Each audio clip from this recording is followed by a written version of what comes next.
Welcome to a new daily top Askreddit video. Today's topic. What are you glad you tried once, but will absolutely never do again? Cocaine. I 100% fucking love cocaine, but if I try it again it'll 100% destroy my life. I lost my 20s to cocaine. I don't like the person I was when I did it. It's been almost 20 years since the last time. I miss sneaky key bumps and secret toilet stall meetings with friends and sexy strangers. I don't miss the cost and the burnout. The first line was the best, but it always descended eventually to desperate calls at 4 a.m. looking for another bag. Never again. Makes for a great 20 to 30 minutes of the night and then it's all downhill from there. Nothing worse than hearing the birds and knowing tomorrow was going to fucking suck. Moping home as people head to work and out jogging and starting to remember how bad you're about to feel for so long. I don't even enjoy beer that much, but damn, they're perfect with Coke. Then after yapping with your buddy for 6 hours you open the door and it's fucking 6 a.m. Birds chirping, sun rising, and you feel like a vampire. Those fucking birds was the signal to attempt to go to bed. I've been off fucking blow for almost 8 years now and I still hate the sound of early morning birds. Scuba diving. Not juicy, but the thing was I was in Southeast Asia, Philippines, specifically, and I have a pacemaker. The opportunity came up and I wanted to try it, but had no way of contacting my cardiologist and getting a response in time to make sure that it was even an option for me. I tried to Google it, but classic internet gave me a whole mixed bag of information. So, I decided to risk it and give it a go. It was magical. I saw corals and schools of fish. I even saw an octopus. The guide took me pretty deep. Anyway, next time I had an appointment with my doctor I casually asked him if scuba diving was an option for me and he said technically yes, but my device can't take very much pressure so they generally recommend snorkeling. He, knowing me well, asked me if I did it already and how far down I went. He was appalled when I told him. So, glad I took the risk, because if I had gone through the proper channels I would have missed out on an amazing experience and now I know I will never get to do it again, so I am glad I did it. In the future if you have a specific medical question about a condition, add PubMed to the Google search. It'll return with links from the National Library of Medicine of the National Institutes of Health, all of which cite their sources. Look for anything listed as stat pearls. Those are pages with a quick rundown of whatever you're searching for, including risks or behaviors to be avoided with a specific device, condition, or medication. It'll likely be a bit heavy on the medical jargon, but it's incredibly useful information and my go-to place for reviewing any condition, medication, or device I haven't dealt with in a while. Paramedic. https://pubmed.ncbi.nlm.nih.gov/ I'm going to only half remember this advice and search, medical condition plus pubes. Dropping out of college taught me a lot of things while I was away, primarily how I did not want to drop out of college. Finishing my degree in spring of 2027. Heroin. Fortunately I took a very small dose. I knew immediately, the exact moment the high hit, this was too perfect. I also knew that if I ever did it again I would never stop. I'll never try it, but I've always wanted to know what people describe the high as. I've smoked lots of weed, lean, done cocaine a handful of times, but never anything else and never will. But I've always wondered what the heroin high is like, that it gets people hooked so instantly. Warm blanket of perfect bliss. Your own mother could die in front of you and you'd not feel a single bad thing until you came down. It's a very powerful feeling, and doing opiates has hijacked my brain for good, unlike any other drug I've done. I was given fentanyl for a recent medical procedure and I feel like I could understand the pathway to addiction for some folks. Even a medically appropriate dose of fentanyl felt like an immediate relaxing bliss, with a pleasant heaviness all over my body, almost like lying under a weighted blanket. It wore off pretty quickly and I went on with my day 30 minutes later, but I can see why people would chase that feeling, honestly. Edit because this might have some visibility. Ladies, don't settle for another traumatic IUD insertion in your doctor's office with minimal pain control. You can get it done in hospital with proper pain and relaxation drugs. I barely felt anything. You read my testimony there, and it was over so quickly. My doc referred me to this after I had a particularly excruciating IUD insertion from a different doc, which ended up rejecting 2 months later. I mentally could not deal with the idea of going through that barbaric procedure again so soon. Hospital insertion required a bit of a wait, but it was 10,000% worth it. Anal sex. GF and I wanted to try it. She did all the prepping and did all the steps to make it clean and enjoyable. We both enjoyed it, but once was fine. The whole poop thing was always on the back of our minds. Now as for me, I couldn't walk straight the next day. Heyo. Plot twist. Caving. Not the walking into a space type, but the crawling from one side to the other and having to return through the exact same narrow, crawling space.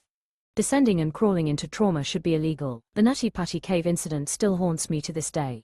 It's like voluntarily going into Death Valley in the hottest days and with good equipment, but knowing that if anything goes wrong you are dead. Being in a sister-wife situation for a guy the first was madly in love with. I am fascinated by this. I was miserable all the time. 0/10 don't recommend. What's that mean? It means the dude had more than one wife. Mardi Gras in New Orleans. It was a blast to do it once in my early 20s, but I have zero desire to do it again. It's like a crowded sidewalk frat party, and this mix of smells made it one and done for me. Threw away my shoes as soon as I got home. Got that bourbon juice on M. Mountain biking. Exhilaratingly fun, but I almost fell down a mountain and died. I'll never forget it, for good and bad reasons, but I'll never do it again either. Now put snow on that mountain and give me a board and we're chillin'. Haha, I feel almost exactly the opposite about mountain biking and skiing. A track day in my own car. Did it last year. I drive a reasonably quick car, a Golf R, and have always fancied doing a track day. My friends and family clubbed together for my 40th and bought me a day at an open track event at Silverstone GP circuit. I enjoyed it a lot. It was great to fully open the taps and drive around an iconic track as much as I liked, but I don't think I'd like to do it again. First off, even though my car isn't slow by any means, most of what I was driving with were supercars which I was extremely paranoid about crashing into despite having insurance. I spent most of the day looking in the rearview mirror and getting out of the way of Porsches, Aston Martins and such. Worse was the Caterhams, which are a very lightweight track-focused car, which meant they could brake a lot later and corner a lot faster than me, so it seemed like every other corner I had one up my exhaust pipe waiting to get past. Aside from that, I was also worried about the amount of wear and tear I was causing my car, which is effectively a fast road car, and not best suited for track driving. The engine was getting pushed very hard, as were the tires and brakes. The car held up fine, and it sailed through its MOT test a month later, but if I were to make it a regular thing, I've no doubt the maintenance costs would begin to skyrocket. I had the urge to do this a few times. I opted for doing an event at a track where I could drive exotics provided at the track. Drove a Ferrari and a 911 Turbo S. It was a perfect day and I got it out of my system. Went back to my BMW convertible. I've done this a few times too, but at disused airfields rather than proper F1 grade circuits. The urge to drive a track I've watched racing at and driven around virtually hundreds of times was hard to ignore. I went to the Porsche Center at Silverstone for my 50th. Spent 90 minutes learning how to handle a 911 Carrera 4 GTS around their circuits with one of their instructors, fast road simulation, launch control, skid pan, the whole thing. I had an amazing time, and I'd recommend it to anyone who's interested in fast cars, but it scared the shit out of me once I realized that my ability to drive the car ran out much quicker than the car's ability to be driven. It's not even a supercar, by modern standards, less powerful than McLarens, Lambos or Ferraris by some margin, but I realized just how much trouble I could get myself into by not paying attention even for a moment if I was driving something that fast on a public road. I then drove home very carefully in my Ford Fiesta.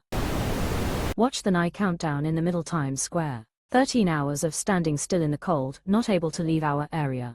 Listening to the performers practice bits and pieces of their sets for TV. Being surrounded by screaming and yelling people all around you for hours and hours. Not being able to walk because of standing still for so long. It was a great experience, but I don't want or need to do it again. Now, watching the night countdown on TV every year makes it more meaningful since I was there. Bingo, standing around like cattle in pens. Can't drink or eat for fear of needing to go to the bathroom and get out of your designated area. There's a reason everyone loses their mind at midnight, they get to go home.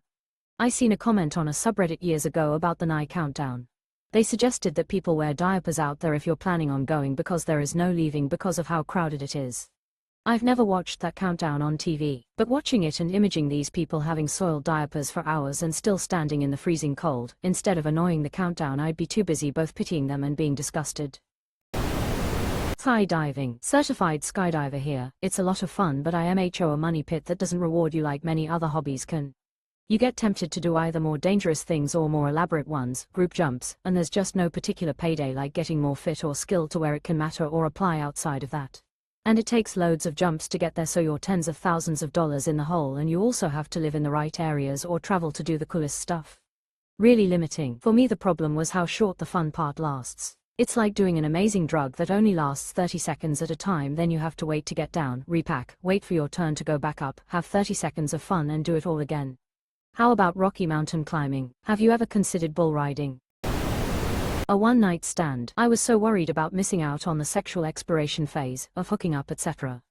Turns out the reason I hadn't done it before is because it's simply not for me. Not bad, just kinda boring. I have had a one-night stand once. For me it's not because it's boring but because, apparently, I feel connected to people quite quickly. It was rough seeing that guy after we had mutual friends and him acting like nothing had happened. I was a bit the opposite. Slept together and then I hung out with her a few times to build some sort of connection after, so it would have more meaning or something. I thought I'd had my first and only one-night stand, was a rebound after a long-term relationship ended. Went to work the next day high-fiving all the fellas who supported me through the breakup as you do etc. 20 years later we're still together so still never had one.